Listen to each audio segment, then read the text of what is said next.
Hello दोस्तों, नमस्ते, आदाब, सत श्री अकाल from the SD Agro Farm. दोस्तों आज हम बताएंगे कि वीनिंग के टाइम पे क्या ध्यान रखना चाहिए, बच्चों को दूध के हटाने के टाइम पे कैसे कैसे उनको क्या प्रोसेस होता है इसका। दोस्तों जिन्होंने मेरे चैनल को अभी तक सब्सक्राइब नहीं किया वो जल्दी जल्दी सब्सक्राइब जरूर कर लें और नीचे दिए घंटी का बटन भी दबा लें ताकि सबसे पहले मेरी वीडियो नोटिफिकेशन आपके पास पहुँच सके। दोस्तों वीनिंग का मतलब होता है कि जब बच्चे बड़े हो जाते हैं, इतनी कैपेबिलिटी हो जाती है उनमें कि अपने आप फीड खाने लग जाते हैं और अपने आप वो सरवाइव कर सकते हैं। मतलब कि उसकी जो माँ है, माँ को हम उसको अलग कर देंगे बच्चों से और आगे वो दोबारा ब्रीडिंग के लिए तैयार हो जाएगी। तो इसमें हमें काफ़ी सारी चीज़ों का ध्यान रखना चाहिए। सबसे पहले ये है कि जब बच्चे पूरी तरह क्षमता है उनके पास ताकि वो फीड खाने लग जाएं अच्छे से, तभी उनकी हमें वीनिंग करनी है। इसका टाइम पीरियड होता है कम से कम 35 दिन से लेके हम 45 दिन के अंदर अंदर हम उसको दूध से हटा सकते हैं। बट ऐसा नहीं कि कोई फिक्स टाइम नहीं है, इसलिए नहीं है क्योंकि इनका क्या होता है, जब ये पूरी अच्छे से फीड खाने लग जाते हैं, जैसे अभी आप देख रहे हो वीडियो में थोड़ा थोड़ा ये मुंह लगा रहे हैं फीड को। अभी ये आज ये 25-30 दिन के हो गए हैं, तो ये कुछ फीड खा रहे हैं, अभी प्रॉपर फीड नहीं खा रहे हैं। अभी ये दूध भी अच्छे से पी रहे हैं, फीड भी खा रहे हैं। तो इसका मतलब अभी हमारे पास और टाइम देना चाहिए इनको।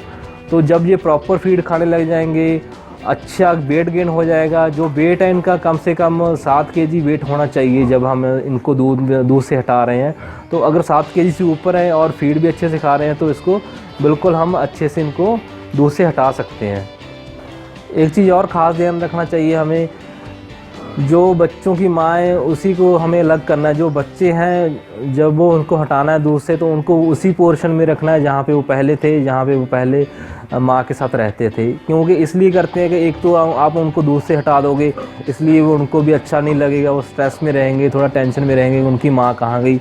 और दूसरा उनका आप घर भी छीन लोगे तो दोनों तरफ से वो डबल स्ट्रेस हो जाएगी उनको। इसलिए हमें सिर्फ बच्चों को वो वहीं रखना है और माँ को अलग करना है। माँ को कहीं और बाड़ी में हमें लेके जाना है, ठीक है। ये चीज़ें बहुत ध्यान रखने वाली हैं सारी।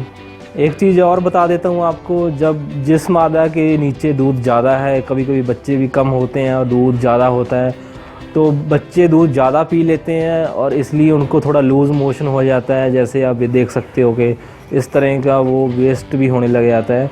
तो वाइट कलर का जैसे ये है, तो इसके लिए आपको घबराना नहीं चाहिए। तो कोई भी मेडिसिन बच्चों को देने की कम ज़रूरत है। अगर बहुत ज़्यादा प्रॉब्लम हो जाए तभी बच्चों को मेडिसिन देनी है, नहीं तो हमें क्या करना है, एक बढ़िया ट्रिक है इसका। अब हम कुछ दिनों से ही हम यूज़ कर रहे हैं इसको। अब मादा को ऑक्सी टेट्रासाइक्लिन पाउडर आता है जो, ठीक है, वो फीड में मिला के मादा को दे दो आप। अगर वो दे दोगे ऑक्सी टेट्रासाइक्लिन मादा को दोगे और मादा के दूध में वो दूध पियेंगे, उसी से उनको फ़ायदा हो जाएगा, उसी से वो लूज़ मोशन उनके कम हो जाएंगे। तो ये बहुत बढ़िया चीज़ है, आप भी यूज़ करके ज़रूर देखिए और मेरे को कमेंट में बताइए आप ये कैसी लगी वीडियो। आप अपने सजेशन दें कमेंट में, आप बताएं कि कैसे आप अब यूज़ कर रहे हो कोई भी चीज़। Thank you. प्लीज़ मेरी और भी अच्छी वीडियोज़ है वो भी आप देखो, लाइक शेयर कमेंट जितना हो सके भाइयों के साथ शेयर करो।